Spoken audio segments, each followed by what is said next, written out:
नमस्कार दोस्तों, आप सभी का स्वागत है हमारे YouTube channel Balkrishna inspire India पर। मैं हूं आपका दोस्त एंड होस्ट बालकृष्ण, जो आज से आप सभी के लिए एक ऐसा विषय पढ़ाने जा रहा हूं जो कि आपकी इंग्लिश को बोलने ना कि केवल बोलने, उसके साथ साथ सीखने के लिए भी मदद करेगा।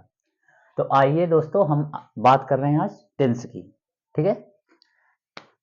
टेंस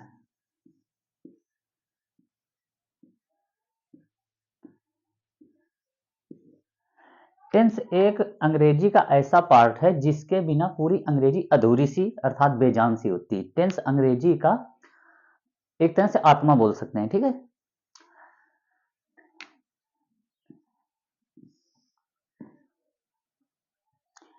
टेंस टेंस का मतलब होता है कि समय, समय अर्थात काल। टेंस को समझने के लिए सबसे पहले हमें समय के बारे में जानकारी होनी चाहिए। समय समय कितने प्रकार का होता है? तो समय बच्चों तीन प्रकार का होता है।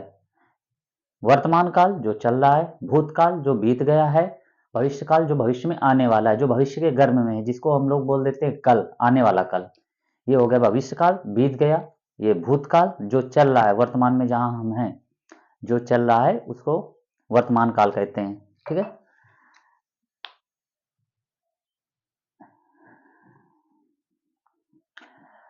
हर टेंस के तीन प्रकार होते हैं। टेंस से देखो तीन प्रकार का होता है। अब हर टेंस का चार पार्ट होते हैं। जैसे प्रेजेंट टेंस मतलब वर्तमान काल, प्रेजेंट के चार पार्ट होते हैं। Present indefinite tense, present continuous tense, present perfect tense, present perfect continuous tense. फिर इसी तरह same to same past tense में जाएंगे। पास्ट टेंस के भी चार पार्ट होते हैं, यही same. Past indefinite tense, past continuous tense, past perfect tense, past perfect continuous tense. अब उसके बाद बचा आपका perfect tense, future tense. Future tense में जाएंगे future indefinite tense, future continuous tense, future perfect tense, future perfect continuous tense. तो सबसे पहले हम प्रेजेंट टेंस की बात कर लें। वर्तमान में, जब वर्तमान में हम जी लेंगे, वर्तमान को समझ लेंगे, तो उससे हम रिलेट कर पाएंगे कि भविष्य में क्या, कैसे हमें भविष्य काल के टेंस कैसे बनाने और भूतकाल के कैसे टेंस बनाने। तो सबसे पहले हम प्रेजेंट इंडेफिनिट टेंस की बात करते हैं। प्रेजेंट इंडेफिनिट टेंस, ये देखिए present indefinite tense. Present indefinite tense, अब टेंस कई तरह हो गए। प्रेजेंट इंडेफिनिट टेंस की पहचान हम पहले सीखेंगे कि कैसे हम पहचानेंगे कि ये टेंस किस पार्ट में आता है, प्रेजेंट का है या पास्ट का है या फ्यूचर का। तो और इसके बाद जब पहचान लेंगे कि प्रेजेंट का है, तो फिर प्रेजेंट में ये है कि हम ये कैसे पहचानेंगे कि प्रेजेंट इंडेफिनिट का है या प्रेजेंट कॉन्टिन्यूअस का है या प्रेजेंट परफेक्ट का है या प्रेजेंट परफेक्ट कंटिन्यूअस टेंस। इसके लिए कुछ नियम होते हैं जिन्हें पहचानने की विधि या पहचान कहते हैं। तो सबसे पहले प्रेजेंट इंडेफिनिट टेंस हम हेडिंग डालेंगे, प्रेजेंट इंडेफिनिट टेंस। ठीक है। उसके बाद इसकी पहचान ये होती, जिन हिंदी वाक्यों के अंत में ता है, ती है, ते हैं आदि शब्द आते हैं तो वो वाक्य प्रेजेंट इंडेफिनिट टेंस का होता है। फिर से समझे पहचान, जिन हिंदी वाक्यों के अंत में ता है, ती है, ते हैं आदि शब्द आते हैं वह वाक्य प्रेजेंट इंडेफिनिट टेंस का होता है। ठीक है। अब इसको बनाने की विधि, जब हमने पहचान लिया तो अब इसको हिंदी से अंग्रेजी में कन्वर्ट करेंगे, जिसको टेंस बनाना या सेंटेंस बनाना कहते हैं। इसके बनाने की विधि में जाएंगे तो सबसे पहले सब्जेक्ट, फिर वर्ब, फिर यस या ईएस या अदर। अब आप लोग जैसे सब्जेक्ट, आप शायद मेरे हिसाब से आप सारे लोग सब्जेक्ट पहचानते होंगे। किसी भी वाक्य में जो कार्य करने का प्रमुख होता है उसको ही कर्ता या सब्जेक्ट कहते हैं। जैसे आपसे बोल दिया गया बीना खाना बना रही है। अब इसमें जैसे आपसे पूछ लिया गया इसमें कर्ता कौन है, तो जिस किसी भी वाक्य का हमें सब्जेक्ट अर्थात कर्ता नहीं पता हो तो उसमें कौन शब्द लगाकर उसका हम कर्ता पता कर सकते हैं। तो इसमें जैसे हम लगा देंगे कौन खाना बना रहा है। तो इसका उत्तर क्या आएगा, इसका मतलब ये आएगा बीना खाना बना रही, तो इसका बीना जो हो जाएगी ये हो गई कर्ता अर्थात सब्जेक्ट। ठीक है, तो सब्जेक्ट तो आप समझ गए, सब्जेक्ट मतलब कर्ता हो गया। ठीक है, अब जैसे आपसे बोल दिया गया वर्ब, वर्ब मतलब क्रिया। अब क्रिया क्रिया बहुत सारे लोग पहचान रहे होंगे, लेकिन कुछ लोगों को ये भी समझने में दिक्कत होती है। तो जैसे क्रिया पूछा गया, तो इसमें पूछ लिया गया बीना क्या कर रही है, तो बीना क्या कर रही है, खाना बना रही। तो इसमें पूछा गया बीना, अब इसकी जगह क्या कर देंगे, क्या कर रही है, तो बीना खाना बना रही, अर्थात क्रिया ये हो गई। खाना बनाना मतलब बना रही है, ये बनाना मीन्स कुक, खाना बनाने के लिए कुक होगा। वैसे वो बनाना केला वाला नहीं, ना मेक लिखेंगे ना बिल्ड लिखेंगे, यहाँ पे खाना बनाना अर्थात कुक लिखेंगे। ठीक है, तो बीना खाना बना रही है। अब इसमें आएंगे हम, देखो प्रेजेंट इंडेफिनिट टेंस, फिर से पहचान, जिन हिंदी वाक्यों के अंत में ता है, ती है,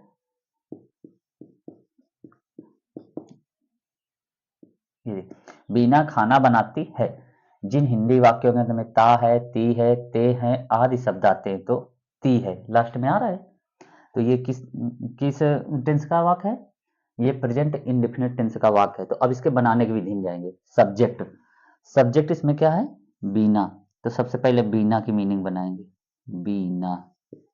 ठीक है, अब उसके बाद क्या कह रहा है, वर्ब की फर्स्ट फॉर्म, तो क्रिया इसमें क्या है, खाना बनाना मतलब पकाना, पकाना कुक हो गया। अब इसमें बोल रहा है यस या ईएस, तो कुक्स हो गया। ठीक है, बिना कुक्स अब क्या कर रही मतलब क्या पका रही है, तो खाना पका रही है, कुक्स द फूड, बिना खाना बनाती है, बिना कुक्स द फूड। ठीक है, अब जैसे दूसरा इसी में देख लेते हैं,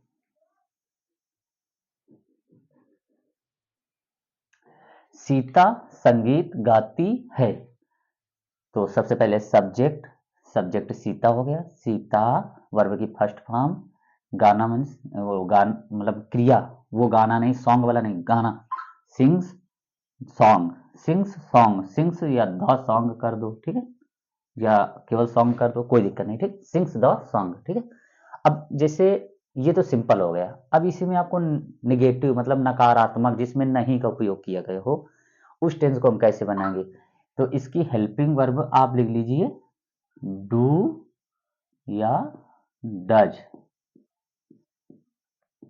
लेकिन ये तभी यूज होगी जब निगेटिव या इंट्रोगेटिव वाक्य आएगा। ठीक है, तो इसको हम अलग बॉक्स में बंद कर देंगे। ठीक है, अब यहाँ पे बोल दिया गया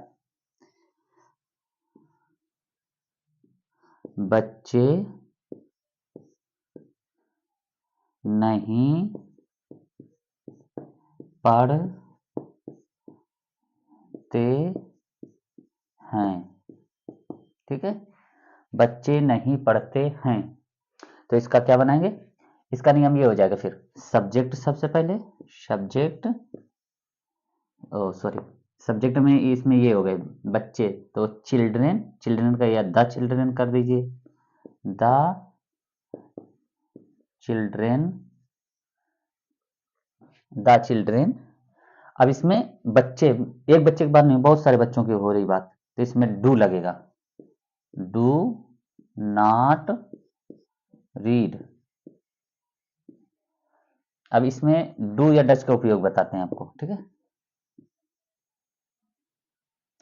डू, डू मतलब बहुवचन, बहुवचन करता हो, या यू, वी, दे, या समूह, इनके साथ डू का उपयोग होगा। डज, ही, शी, इट, और एक वचन,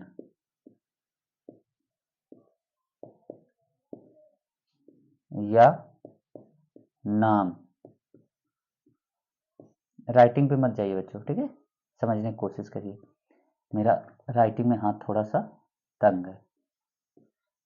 या नाम, इनके साथ डज का उपयोग करेंगे। डू मतलब बहुवचन करता, तो यहाँ पे मैंने डू क्यों यूज किया, the children do not, do मतलब बच्चे, एक बच्चा की बात नहीं हो रही कि बच्चा नहीं पढ़ता, ये नहीं बोला गया, इसमें बोला गया है बच्चे नहीं पढ़ते हैं, तो the children do not read, ठीक है। और ये एक और नियम इसमें ये होता है, यस या यस केवल अफर्मेटिव मतलब सकारात्मक, जिसमें नहीं और क्या क्यों कैसे शब्द नहीं होते हैं, उसी में यस या यस लगाते हैं, अर्थात जो बिल्कुल सिंपल सेंटेंस होता है प्रेजेंट इंडेफिनिट का। अब इसी में इंट्रोगेटिव देख लीजिए,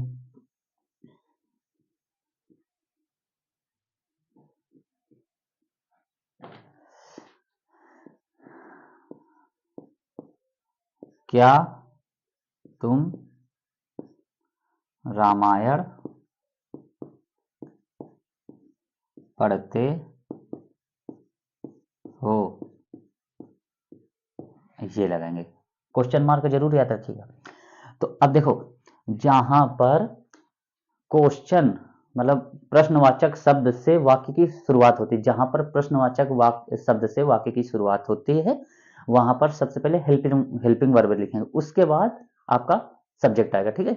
तो यहाँ पर क्या है, क्या से शुरुआत है, अर्थात प्रश्नवाचक ये जो शब्द है इसी से वाक्य की शुरुआत हुई, तो क्या, और ये जो तुम है, तुम मैंने बताया था यू के साथ डू, तो डू यू रीड पढ़ना, रीड रामायण,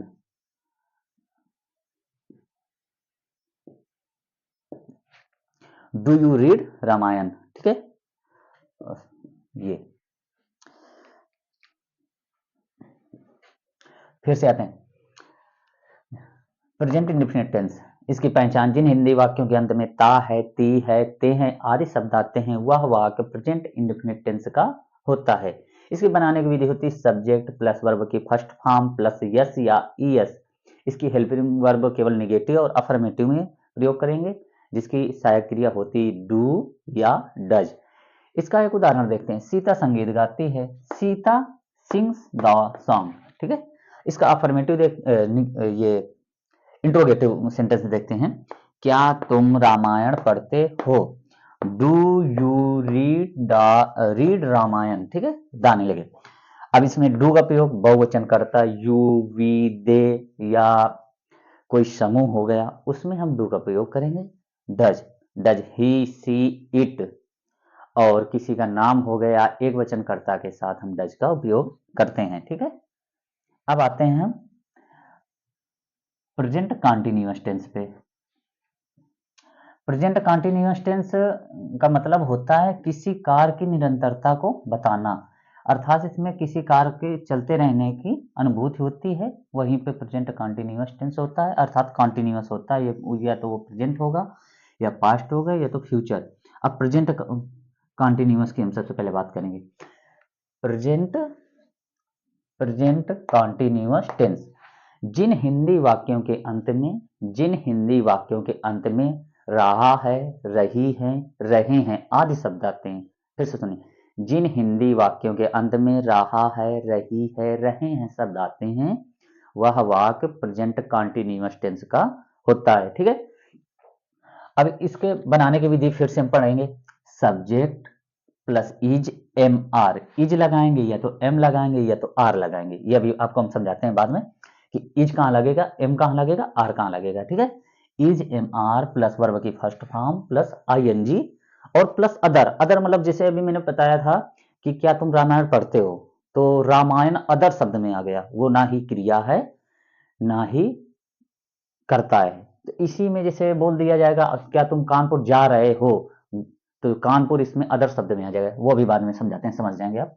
फिर इसके उदाहरण में आते हैं, मोहन खाना खा रहा है, तो सब्जेक्ट क्या हो गया, मोहन इज ईटिंग, ये वर्ब की फर्स्ट फॉर्म ईट हो गया और प्लस आईएनजी, आईएनजी हो गया, ईटिंग द फूड, ये देखो अदर शब्द में फूड हो गया। अब इसका फिर से एक उदाहरण देखते हैं, बिल्कुल क्लियर। सबसे पहले आपको बताते हैं इजेमार का उपयोग।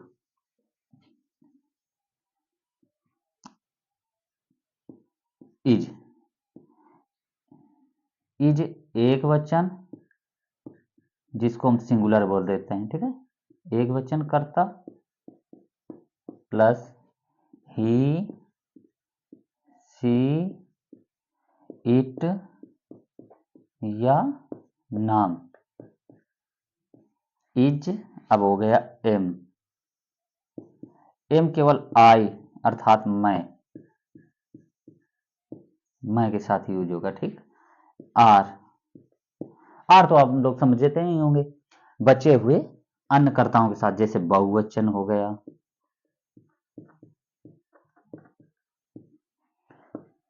यू, वी, दे या समूह, समूह के साथ आर का उपयोग होगा। अब इसी से एक एक सेंटेंस देख लेते हैं। एग्जाम्पल, पुनीत कानपुर जा रहा है, ठीक है। तो सबसे पहले इसका नियम बनाने का फिर से देखेंगे। सब्जेक्ट, सब्जेक्ट क्या है इसमें? पुनीत, तो पुनीत की बनाएंगे, पुनीत। उसके बाद क्या है? इज एम आर, इनमें से कोई एक, ऑब्लिक मैंने लगाया है, समझना है आपको। तो इसमें क्या है? पुनीत, मैंने क्या बताया? इज एम आर ही सी इट या किसी का नाम, तो यहाँ पे नाम है, नाम का अर्थात एक वचन करता है, पुनीत इज। अब इज तक हो गया, ये इज एम आर, ये काम खत्म। इसके बाद वर्ब की फर्स्ट फॉर्म, तो क्या करा? जाना, तो गो। अब इसके बाद वर्ब की फर्स्ट फॉर्म के बाद आईएनजी लगाना है, तो गोइंग, गोइंग हो गया। कहां जा रहा है? टू, मतलब कहीं जाने पे टू लगता है। अब अदर, अदर में ये क्या आ जाएगा? जैसे कानपुर, कहां जाएगा? कानपुर, कानपुर। तो पुनीत कानपुर जा रहा है, Puneet is going to Kanpur. अब इसी का निगेटिव हो जाएगा, पुनीत कानपुर नहीं जा रहा है, जैसे ये नहीं हो गया। तो पुनीत इज नॉट, यहां पे नॉट लगा देंगे, ये नॉट गोइंग टू कानपुर, बस सिंपल सा है। अब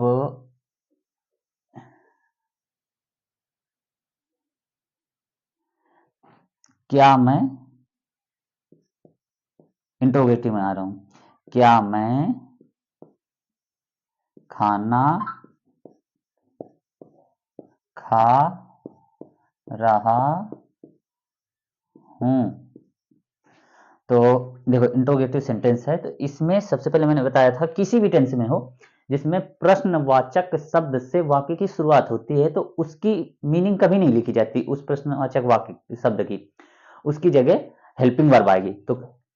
तो इसका मैं के साथ क्या मैंने बताया? एम, एम और आई खाना खा रहा हूं, तो eat first form plus ING, eating the food. क्या मैं खाना खा रहा हूं? Am I eating the food, am I eating the food. अब इसी पे दूसरी तरह का जो इंट्रोगेटिव सेंटेंस होता है उसका प्रकार दिखा देते हैं आपको एक। देखिए, ये विस्तार की क्लास नहीं है, ये केवल एक रिवीजन और शार्ट शार्ट चार्ट के माध्यम से आपको कम से कम समय में पूरे 12 के 12 सेंटेंस एक ही क्लास में खत्म करवाने की विधि है। आपको विस्तार से पढ़ने के लिए कम से कम 12 दिन का समय देना होगा, बस इससे ज्यादा नहीं। 12 दिन में आपके पूरे टेंस मैं मजबूत करा दूंगा, बस केवल आपको समय देना चाहिए। तुम क्या कर रहे हो? अब इसमें बीच में आया है प्रश्नवाचक शब्द, तो प्रश्नवाचक शब्द की अब सबसे पहले स्पेलिंग बनेगी वाट, वाट। अब इसके बाद हेल्पिंग वर्ब आर, फिर subject what are you doing.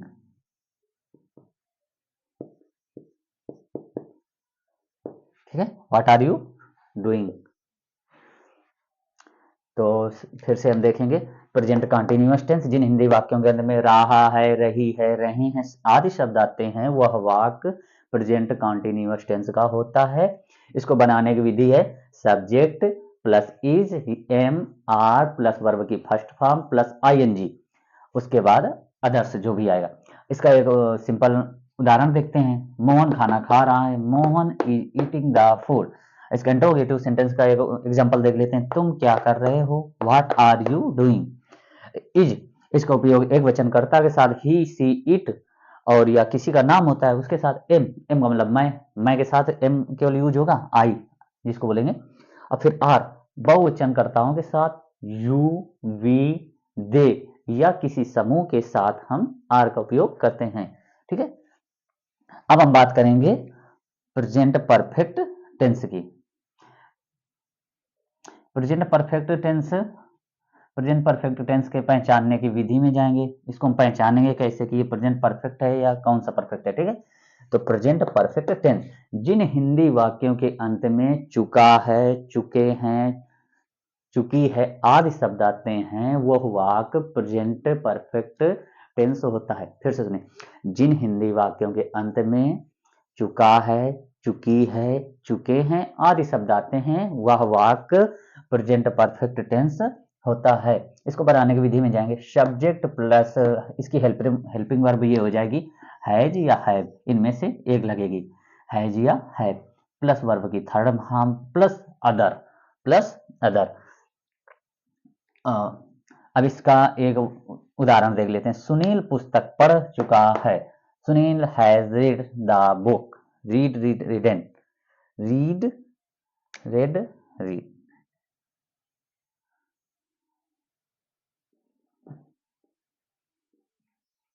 एक सेकेंड, इसका एग्जाम्पल देखते हैं।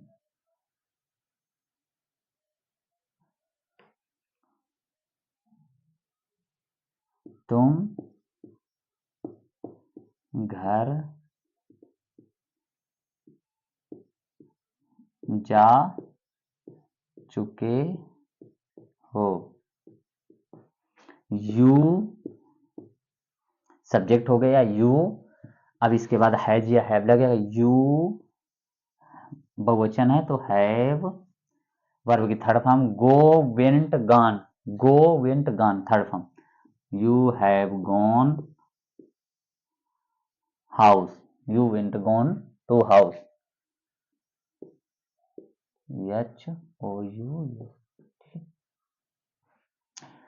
You have gone to house. अब फिर से देखेंगे प्रेजेंट परफेक्ट टेंस जिन हिंदी वाक्यों के अंत में चुका है, चुके हैं, चुकी है आदि शब्द आते हैं वह वाक्य प्रेजेंट परफेक्ट टेंस का होता है। इसकी बनाने की विधि subject plus has plus have, has या हैव प्लस वर्ब की थर्ड फॉर्म प्लस अदर। इसका एग्जांपल हो गया तुम घर जा चुके, you have gone to house. अब इसका निगेटिव देख लेते हैं। एक, राम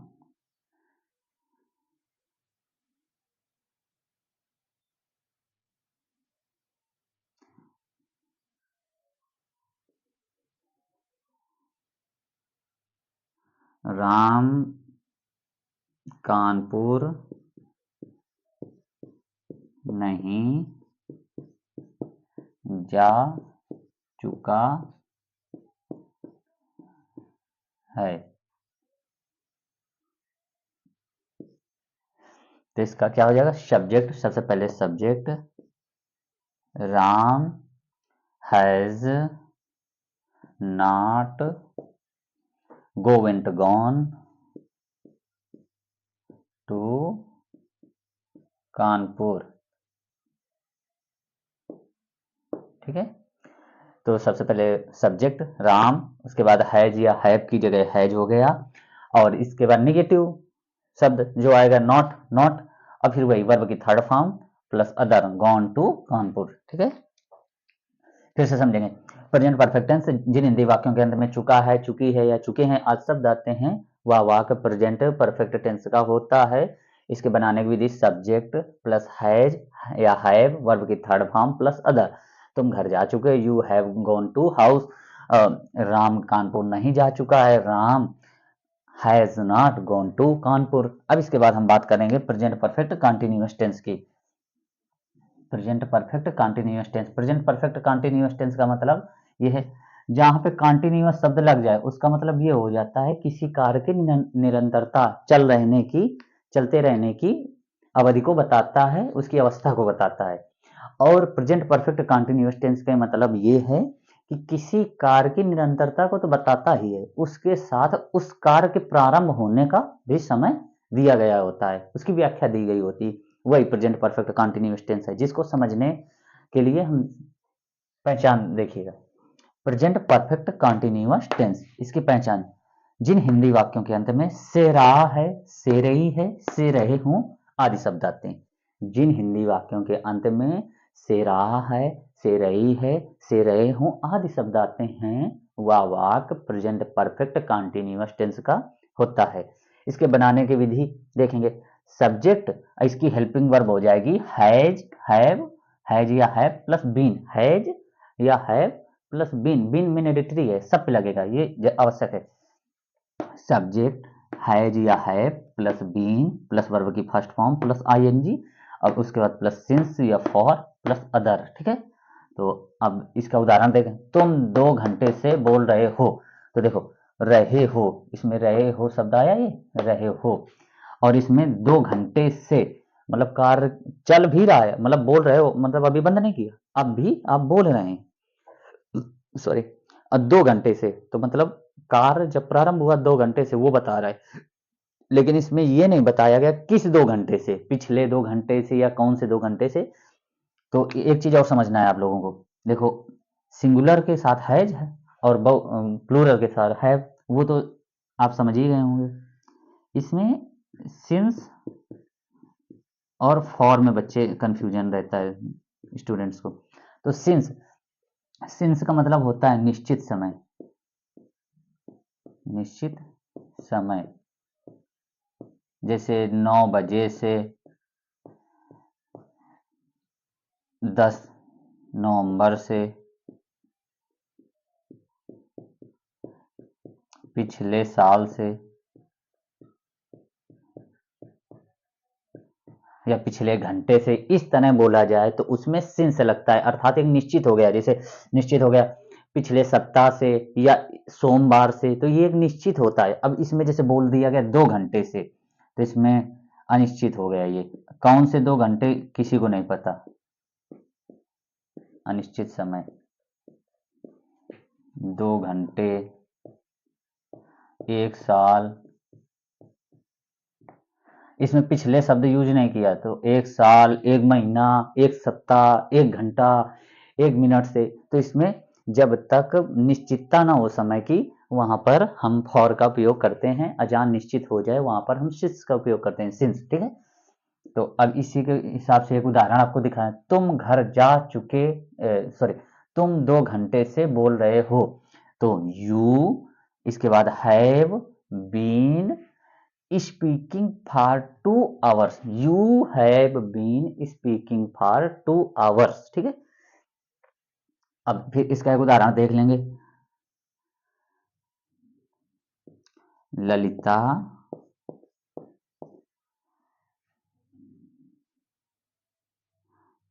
6 बजे, आप लोग मेरी राइटिंग पे मत जाना बच्चों, बजे से खाना पका रही है। ठीक है, तो इसमें सबसे पहले सब्जेक्ट आएगा ललिता, अब ये हैज है या हैव इसमें आएगा तो सिंगुलर है, अर्थात एक वचन या किसी का नाम, तो इसमें ललिता हैज, अब इसमें बीन आ जाएगा, बीन, हैज बीन, उसके बाद हेल्पिंग, वो sorry verb cook, cook means पकाना, अब इसमें आईएनजी कुकिंग द फूड, अब इसके बाद इसमें 6 बजे निश्चित समय दिया गया है, तो इसमें फिर निश्चित समय के हिसाब से सिंस लगेगा या फॉर लगेगा, तो सिंस लगेगा। तो इसमें since cooking the food, since 6 O, O ऐसे लिखेंगे, क्लॉक CLOC, ठीक है। Lalita has been cooking the food since 6 o'clock, 6 बजे से ललिता खाना बना रही है, ठीक है। तो फिर से हम रिपीट करेंगे। प्रेजेंट परफेक्ट कंटीन्यूअस टेंस, जिन हिंदी वाक्यों के अंत में रहा है, से रही है, से रहे हों आदि शब्द आते हैं, वह वाक्य प्रेजेंट परफेक्ट कंटीन्यूअस टेंस का होता है। इसके बनाने की विधि में जाएंगे। सब्जेक्ट प्लस हैज या have plus been plus verb की फर्स्ट फॉर्म प्लस ING और प्लस सिंस या फॉर लगाते हैं। उसके बाद अदर्स, अदर्स में कुछ भी हो सकता है, क्लॉक हो गई जिसे।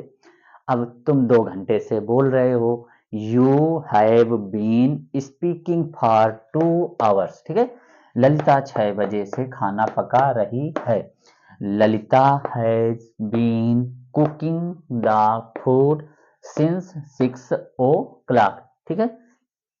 तो इस तरह आपका प्रेजेंट टेंस पूरी तरह से समाप्त होता है। प्रेजेंट इंडिफिनिट हो गया, प्रेजेंट कॉन्टिन्यूअस टेंस हो गया, प्रेजेंट परफेक्ट टेंस हो गया, प्रेजेंट परफेक्ट कॉन्टिन्यूअस टेंस हो गया। अब हम लोग आएंगे पास्ट टेंस पे।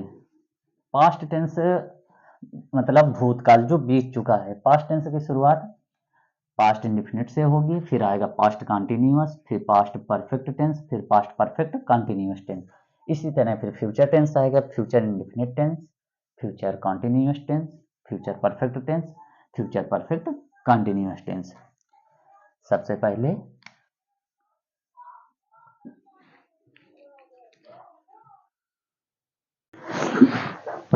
तो हाँ दोस्तों, आते हैं फिर से हम पास्ट इंडेफिनिट टेंस की बात करते हैं। पास्ट टेंस में आते हैं, पास्ट टेंस के बाद पास्ट इंडेफिनिट टेंस की बात करते हैं। पास्ट इंडेफिनिट टेंस, इसको पहचान विधि है था, जिन हिंदी वाक्यों के अंत में था, थी, थे, गया, आदि शब्द आते हैं, जिन हिंदी वाक्यों में था, थी, थे, गया आदि शब्द आते हैं, तो वह वाक्य पास्ट इंडेफिनिट टेंस का होता है। इसके बनाने की विधि में जाएंगे। इसकी बनाने की विधि सब्जेक्ट प्लस वर्ब की फर्स्ट वर्ब की second form plus others. Verb की सेकेंड फॉर्म इसमें यूज होगी। वर्ब 3 प्रकार की होती है, फर्स्ट, सेकेंड और थर्ड। तो सब्जेक्ट वर्ब की सेकेंड फॉर्म प्लस अदर्स। और जैसे निगेटिव या अफर्मेटिव सेंटेंस होगा तो उसमें हेल्पिंग वर्ब इसकी डिड यूज होगी, डिड, ठीक है। तो जैसे मैं घर गया, आई वेंट होम, मैं घर गया। अब इसका एग्जाम्पल जैसे आपको क्लियर समझाते हैं।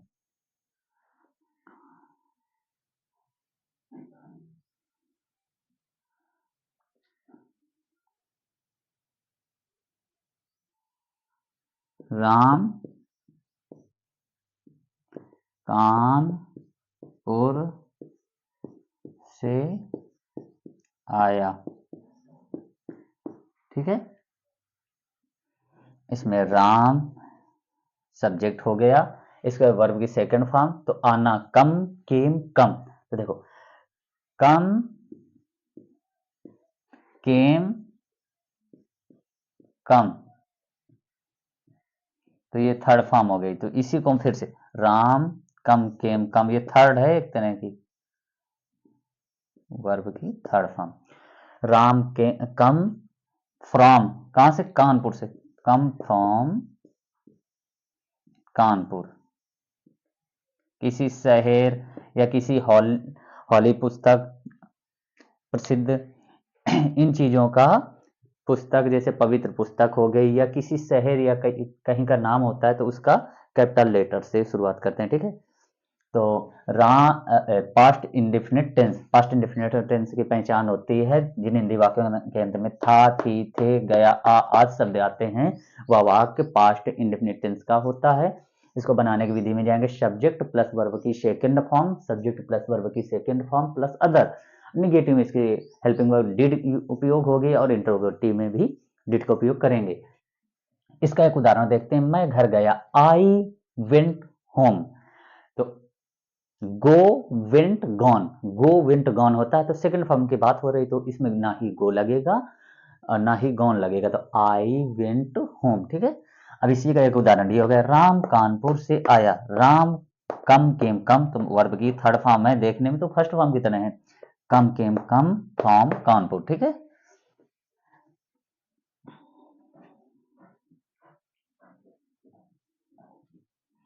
अब इसी का इसके बाद आएंगे पास्ट कंटिन्यूअस टेंस। इसी का दूसरा पार्ट होता है past continuous tense. Past continuous tense को पहचानने की विधि या पहचान के नियम, पहचानने के लिए इसमें सबसे पहले जिन हिंदी वाक्यों के अंत में हमें ये देखना है, जिन हिंदी वाक्यों के अंत में रहा था, रही थी, रहे थे आदि शब्द आते हैं, वह वाक्य पास्ट कंटिन्यूअस टेंस का होता है। फिर से देखा, देखिए ध्यान से, जिन हिंदी वाक्यों के अंत में रहा था, रही थी, रहे थे आदि शब्द आते हैं, वह वाक्य पास्ट कंटिन्यूअस टेंस का होता है।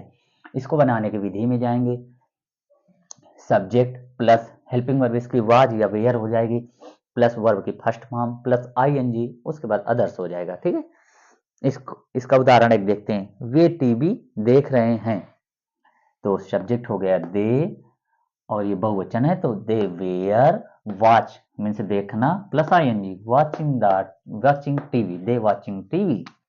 अब जैसे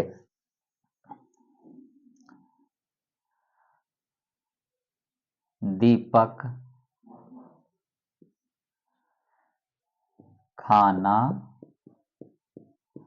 खा रहा था, तो इसका हो जाएगा सबसे पहले सब्जेक्ट दीपक, दीपक, उसके बाद वाज, हेल्पिंग वर्ब हो गई। अब खाना, खाना मतलब क्रिया, ईट, खाना, निकलना, तो ईट हो गया प्लस आईएनजी, इसमें वर्ब की फर्स्ट फॉर्म के साथ आई, ईटिंग द, क्या खा रहा है, खाना खा रहा है, ईटिंग द फूड, तो सब्जेक्ट हो गया, वाज हो गया, वाज या वेयर की जगह एक ही उपयोग होगा, तो यहाँ पे वाज आने के चांस हैं। इसके बाद वर्ब की फर्स्ट फॉर्म ईट हो गया ये, प्लस आईएनजी, तो आईएनजी ये लगा दिया, तो ईटिंग हो गया, अदर्स, ईटिंग द फूड। ठीक है, तो फिर समझेंगे इसको, past continuous tense, past continuous tense, इसको पहचानने के विधि में जाएंगे, जिन हिंदी वाक्यों के अंत में रहा था, रही थी, रहे थे आदि शब्द आते हैं, जिन हिंदी वाक्यों के अंत में रहा था, रही थी, रहे थे आदि शब्द आते हैं, वह वाक्य पास्ट कंटिन्यूअस टेंस होता है।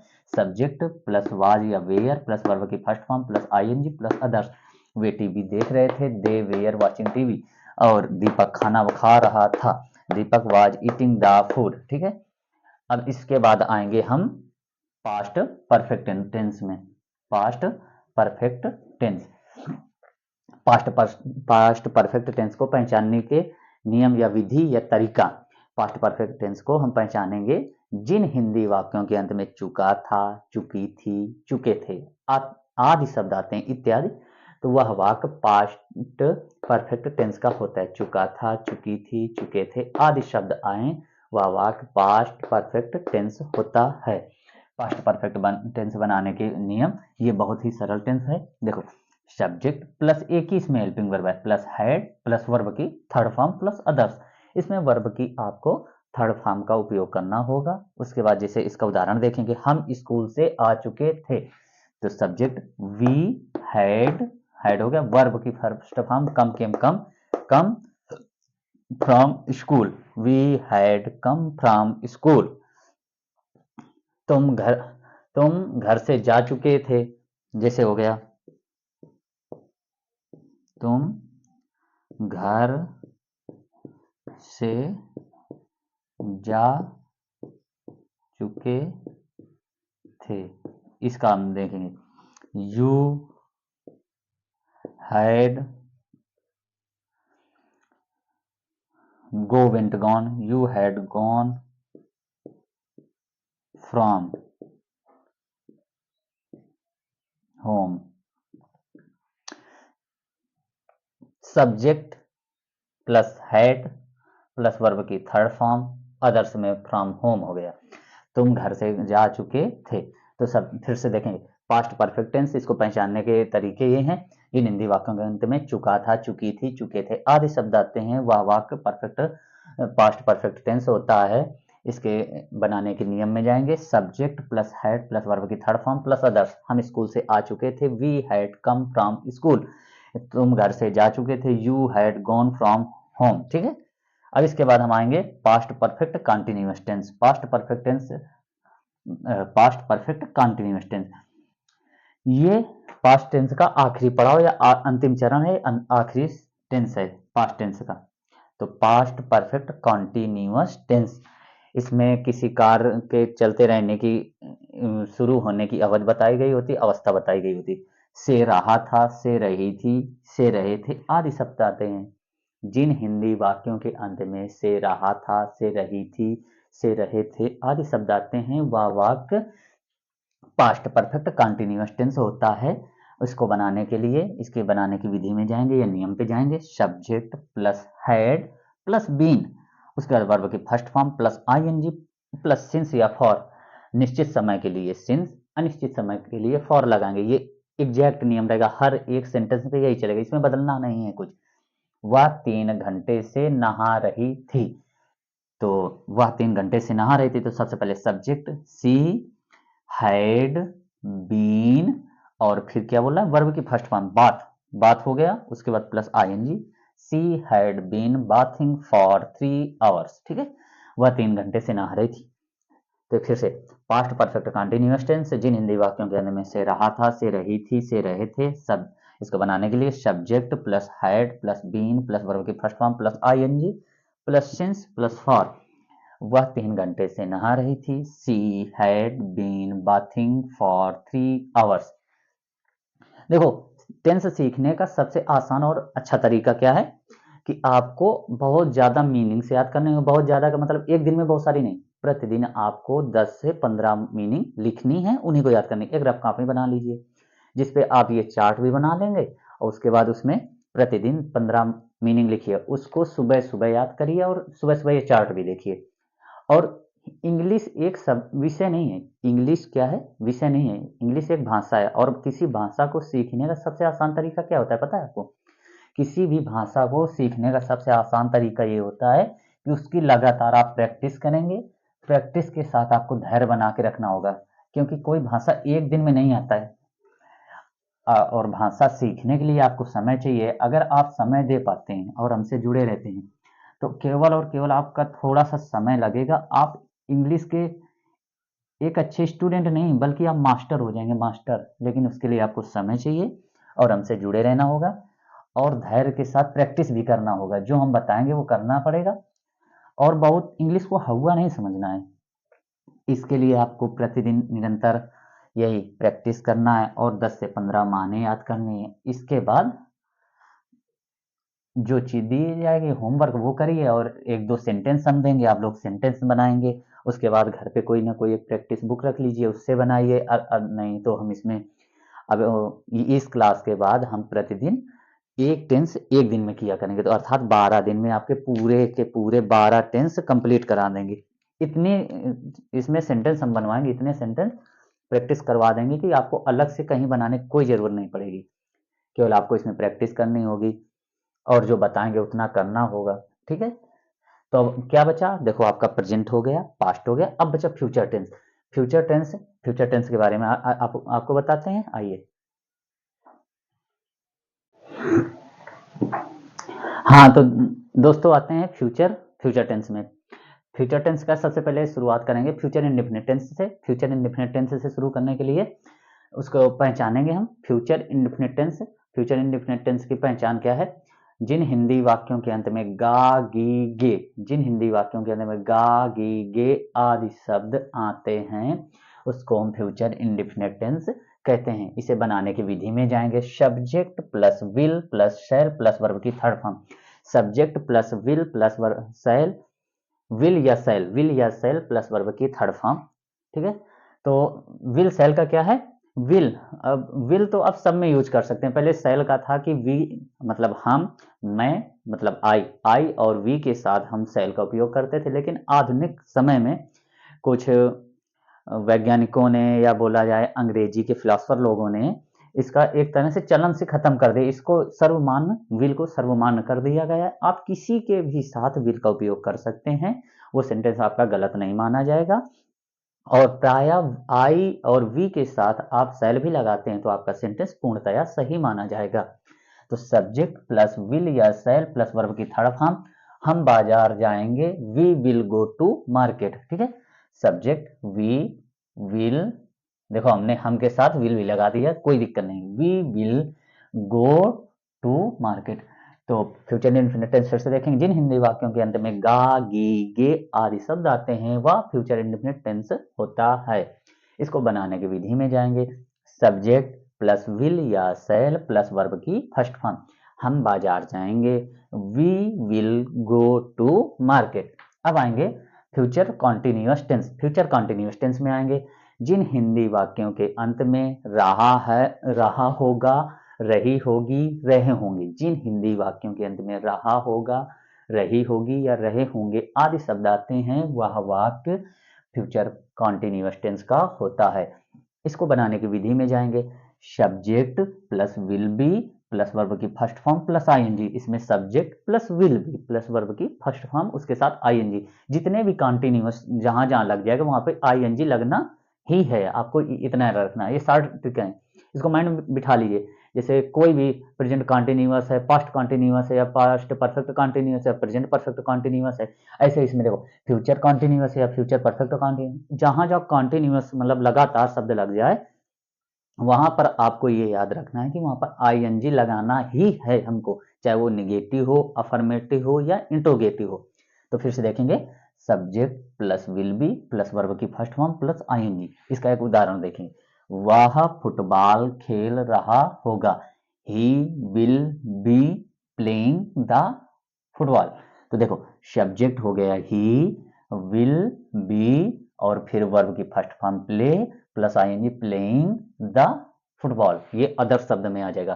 तो subject plus will be plus verb की फर्स्ट फॉर्म प्लस आईएनजी, वह फुटबॉल खेल रहा होगा, he will be playing the football. अब आएंगे फ्यूचर परफेक्ट टेंस में, फ्यूचर परफेक्ट टेंस, जिन हिंदी वाक्यों के अंत में चुका होगा, चुकी होंगी, चुके होंगे, जिन हिंदी वाक्यों के अंत में चुका होगा, चुकी होगी, चुके होंगे आदि शब्द आते हैं वह वाक्य फ्यूचर परफेक्ट टेंस का होता है। जिसको बनाने की विधि में जाएंगे, सब्जेक्ट प्लस विल है प्लस वर्ब की थर्ड फॉर्म, इसमें देखो वर्ब की थर्ड फॉर्म लगेंगे। आपको हम बार बार एक ही बात बताते हैं कि आपको कुछ नहीं करना है। देखो यूपी बोर्ड की डेट अनाउंस कर दी है गवर्नमेंट ने, ये आपके फरवरी 2025 में होने हैं, आप चाहे 10वीं में हो चाहे 12वीं में, आपके लिए अत्यंत ही कम समय बचा है, और 9वीं और 11वीं के बच्चों के लिए तो अभी बहुत समय है।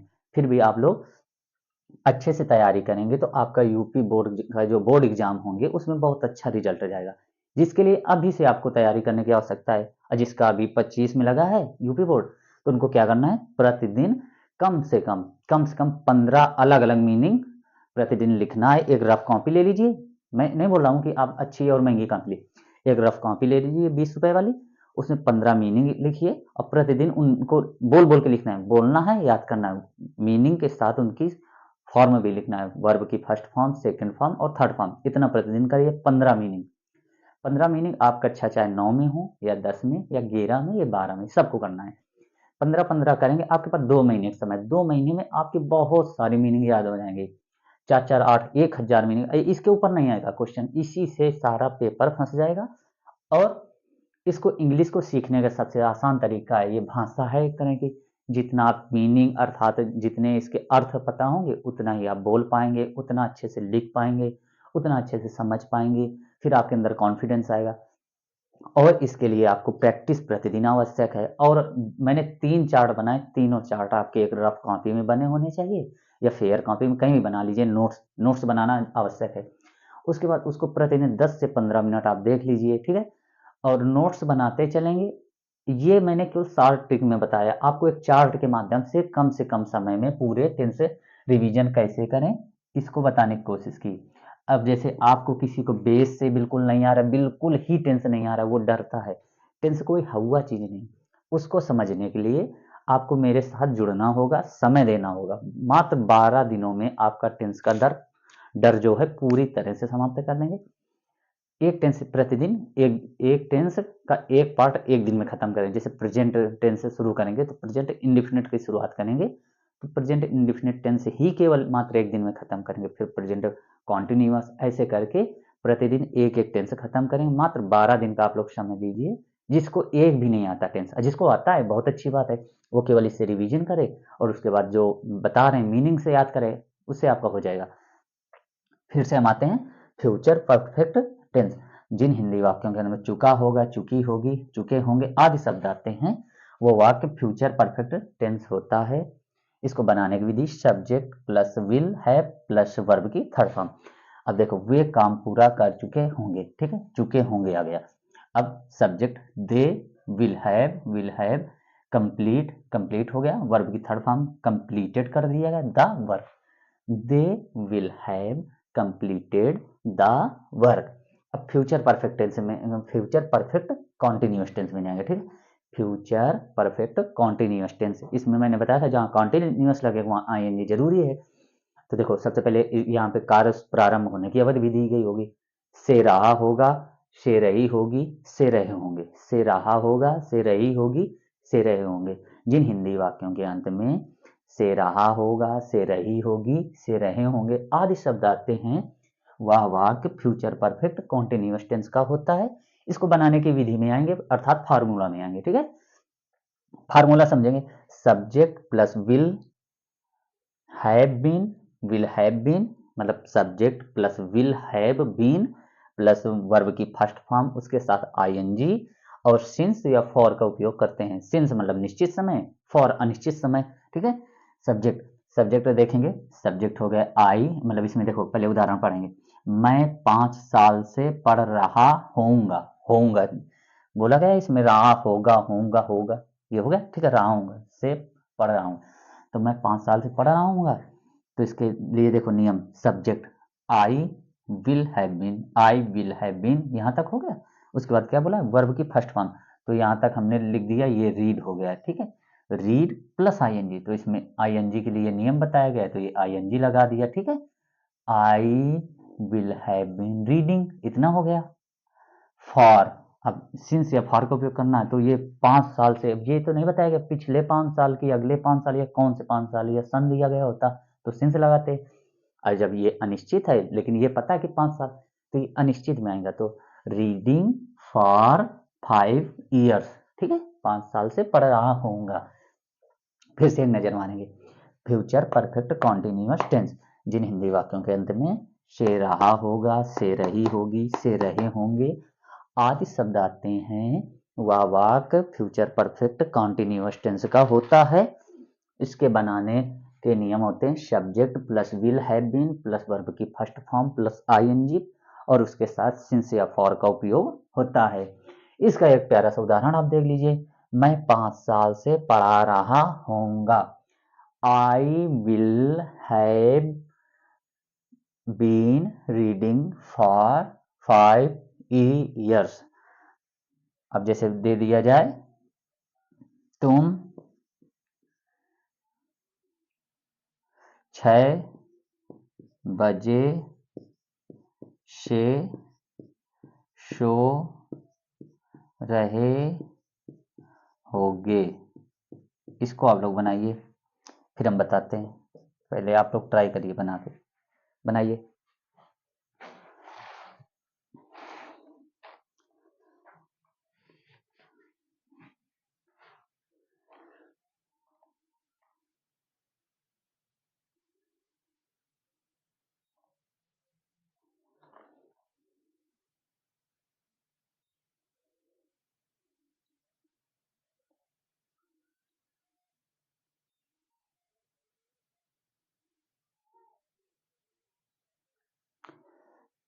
बन गया।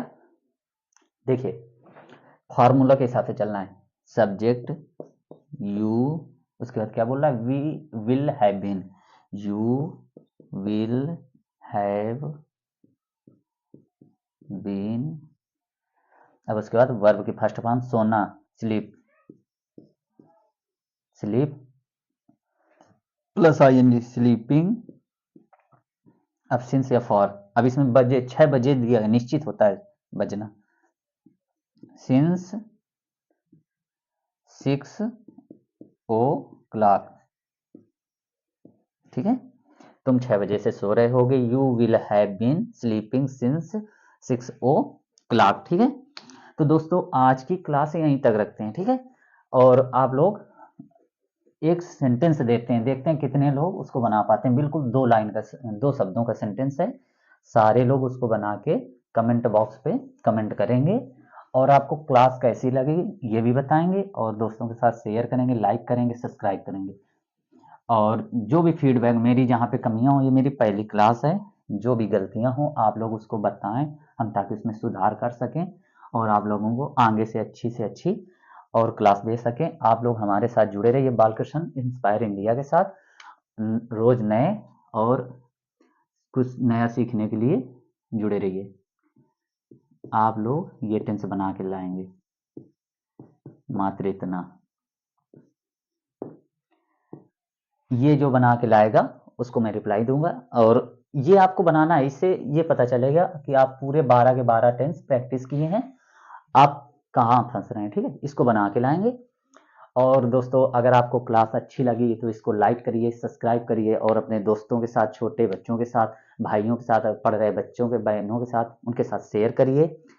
और जो भी फीडबैक हो मेरी क्लास में जहाँ पे कमियां हो आप लोग मुझे बताएं ताकि उसमें हम सुधार कर सकें और आगे से अच्छी क्लास ले पाएं। ये मेरी पहली क्लास है, इस वजह से आप सभी से मेरा ये अनुरोध है कि आप लोग मुझे अपना फीडबैक अवश्य दें। क्लास देखने के बाद उसमें कुछ जरूर लिखें, कमेंट में जरूर बताएं जिससे मैं कुछ सुधार कर सकूं, ठीक है। और मेरी तरफ से धन्यवाद बालकृष्ण की ओर से, और जुड़े रहिए कुछ नया सीखने के लिए हर रोज बालकृष्ण इंस्पायर इंडिया के साथ। और अपने से बड़े बुजुर्गों का सम्मान करें, बच्चों को प्यार दें, अपना व्यक्तित्व इस प्रकार निखारें कि महिलाएं और बच्चे आपके साथ सुरक्षित महसूस करें। धन्यवाद बालकृष्ण की ओर से, बालकृष्ण इंस्पायर इंडिया की ओर से धन्यवाद।